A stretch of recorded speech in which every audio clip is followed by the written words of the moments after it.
Brian Wilson, Mary Catherine Ham, Brian Neiman, today's newsmakers, and you, the Morning Majority. 105.9 FM, AM 630. WMAL.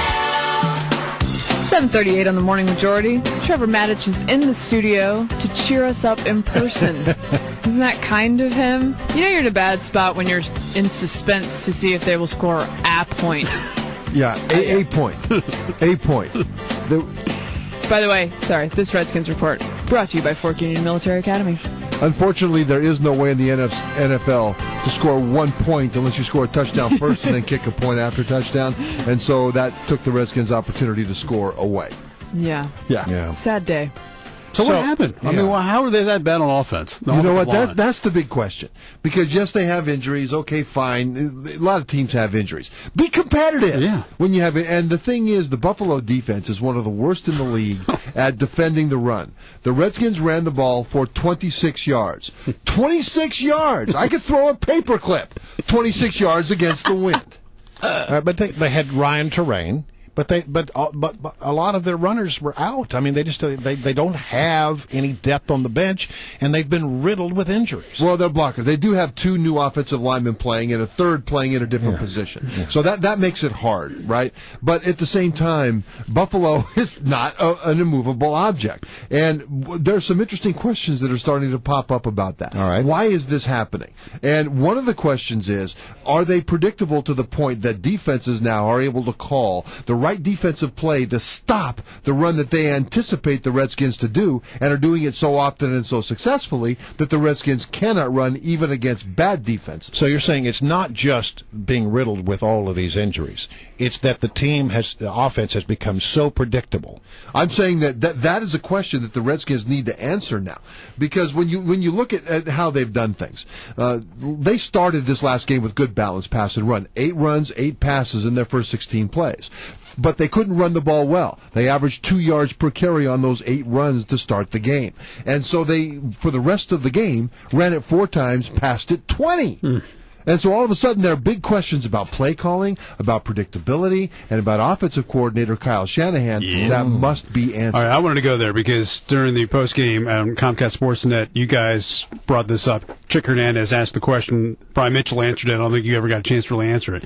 He said, hey, right now is the time where you have to look at the offensive coordinator. Problem is the offensive coordinator happens to be the head coach's son. Right. So how much is he going to look at the offensive coordinator with an actual objective eye and say, hey, you know what, maybe we need to make some changes here. Maybe I need to make the play calls, or maybe we need to game plan differently.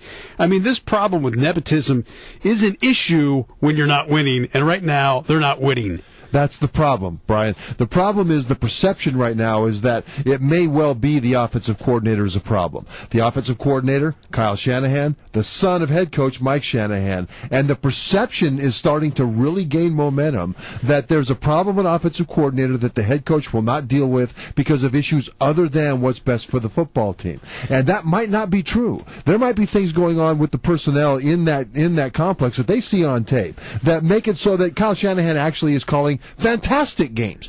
In his defense, I will say that it's very difficult to get any rhythm as a play caller. When you go a first half with 6 drives, and 4 of them are 3 and out, you can't develop a rhythm with play calling from that standpoint. At the same time, to what degree is the play calling responsible for the 3 and out? Now, this is what I think the Redskins need to do. At this point, I think Kyle Shanahan needs to speak. I think he needs to go out and say, look, this is what we're doing. This is why it's not working. This is what we're doing to rectify it. He doesn't owe Redskins fans that. He doesn't owe the media that. But I think right now, because this is an entertainment entity, the fans are becoming really put off. And I think that the Redskins now, from a standpoint of general relations with those fans, have a responsibility to explain what's going on, because if they do not, then what you said, Brian, will hang in the air. All right, now, is this nepotism? You know I'm among the most optimistic guys when it comes to the Redskins. I want them to do well, and I had great hopes for them in the opening series of games, and it doesn't look like that's going to happen. But Rigo said yesterday on the record,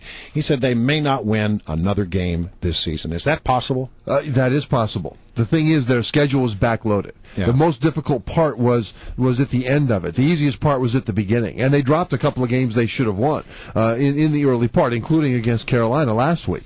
And so that's possible. Also, consider that no points against one of the worst defenses in the NFL. Buffalo had given up over 400 yards on defense in the last 5 games. Wow. The Redskins got 178 against them. Wow.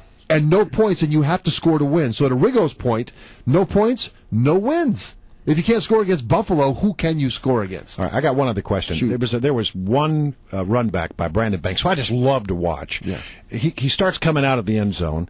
He grabs the ball, and it looked for a moment as if during the run back he was going to toss the ball to somebody. What would he be? What would be the purpose of that? Well, there are trick plays that they have on special teams, and the reason for doing that would be to try to generate some offense, some points, maybe get a big play on a kickoff return, given that the offense is not busting a grape. I mean, for Halloween, you know what I'm going as tonight? What? The Redskins offense. I'm going to wear a paper bag that I can't bust my way out. That's what I'm going to do. So on special teams, that's what you do. You try to take a risk, you try to make a big play, and it just didn't work out. That would be a big paper bag. 9 sacks for the Bills yesterday. 9 sacks. Did they make any adjustments? Did they put additional guys back there? I mean, you have like a heavy protection that you can put in there, so your quarterback at least has some time to do that. Did they even make any of those? That's a big question. You start leaving guys in. Now, the problem when you bring extra guys in to block is that there are fewer guys to go out and the pattern.